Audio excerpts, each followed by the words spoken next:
প্রিয় ছাত্রছাত্রী, যারা বিএ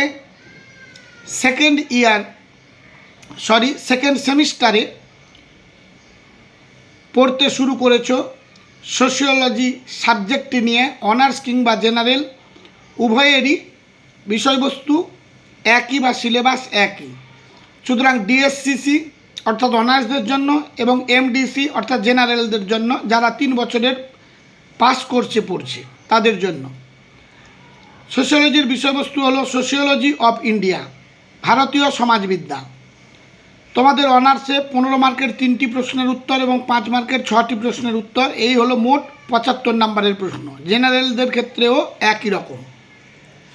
প্রশ্নগুলো দেখে নাও। প্রতিটি বাছাই করা প্রশ্ন কমন, তোমরা 100% পাবে। আর যারা আমার চ্যানেলে নতুন, তারা চ্যানেলটিকে সাবস্ক্রাইব করে পাশের বেল আইকনটি ক্লিক করে রেখো। নতুন কোনো প্রয়োজনীয় তোমারই ভিডিও আপলোড করলে সবার আগে নোটিফিকেশান তুমি পেয়ে যাবে। আর আমার এই পরিশ্রমের ফল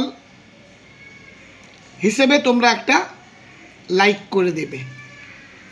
দেখো, আর সময় নষ্ট না করে শুরু করি। 1 দাগ 15 মার্কের প্রশ্নের জন্য ভারতীয় সমাজ সম্বন্ধে নিম্নবর্গীয় দৃষ্টিভঙ্গির বক্তব্য আলোচনা করো। ভেরি ইম্পর্ট্যান্ট প্রশ্ন। 2 দাগ পরিবার বলতে কী বোঝো, পরিবারের বৈশিষ্ট্য ও কার্যাবলী আলোচনা করো।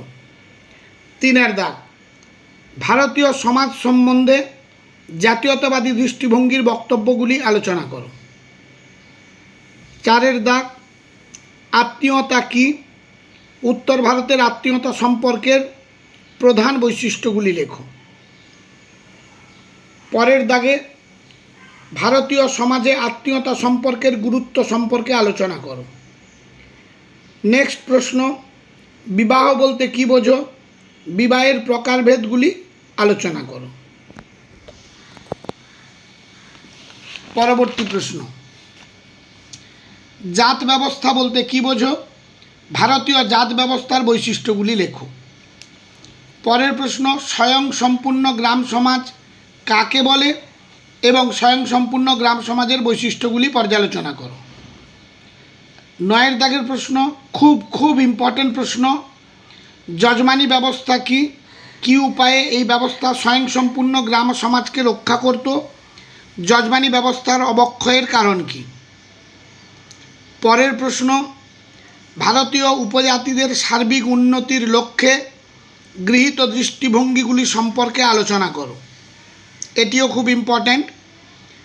11 দাগ উপজাতি বলতে কী বোঝো, ভারতীয় উপজাতি সমাজের মূল সমস্যাগুলি আলোচনা করো। এই হলো তোমাদের 15 মার্কের প্রশ্ন।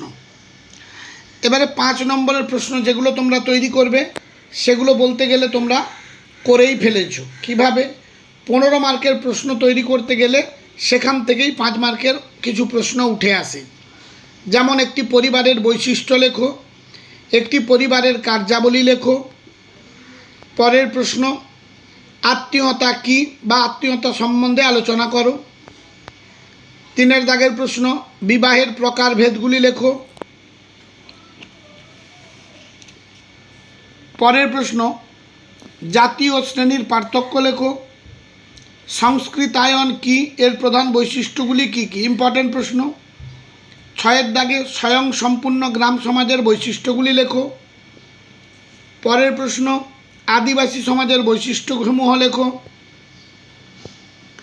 পরবর্তী প্রশ্ন, ভারতীয় উপজাতি সমাজের মূল সমস্যাগুলি লেখো।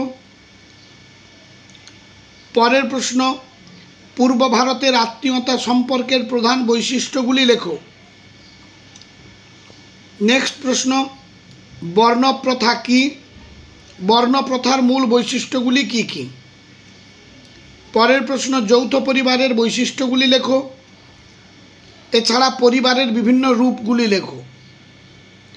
ভারতে গ্রাম সমাজের কৃষি শ্রেণী সম্পর্কে আলোচনা করো। এই অল্প কয়েকটি প্রশ্ন, এগুলো তোমরা খাতায় লিখে তৈরি করে ফেলো। কোনো প্রশ্নের উত্তর পেতে অসুবিধে হলে তোমরা কমেন্ট করে জানিও। আমি তাহলে প্রশ্নের উত্তরটি আপলোড করে দেব। তোমাদের এর পরবর্তী CC5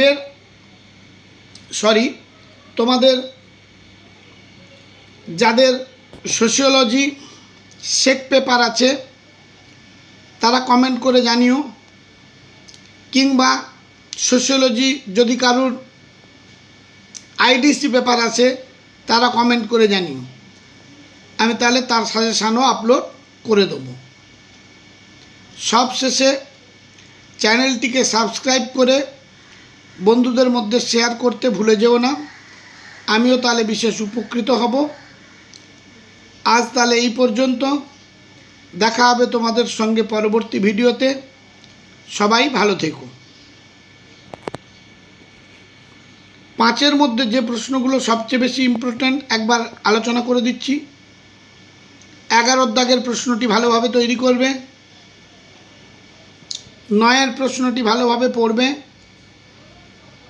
8 দাগের প্রশ্নটি, 6 দাগের প্রশ্নটি, 4 এবং 5 খুব ইম্পর্ট্যান্ট। এবার 15 মার্কের জন্য ইম্পর্ট্যান্ট 10 দাগের প্রশ্নটি ভালোভাবে তৈরি করবে, 9 দাগের প্রশ্নটি তৈরি করবে, 7 দাগের প্রশ্নটিও খুব ইম্পর্ট্যান্ট,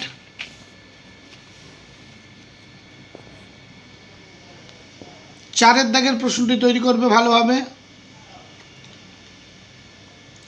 1 দাগের প্রশ্নটি এবং 2 দাগের প্রশ্নটি।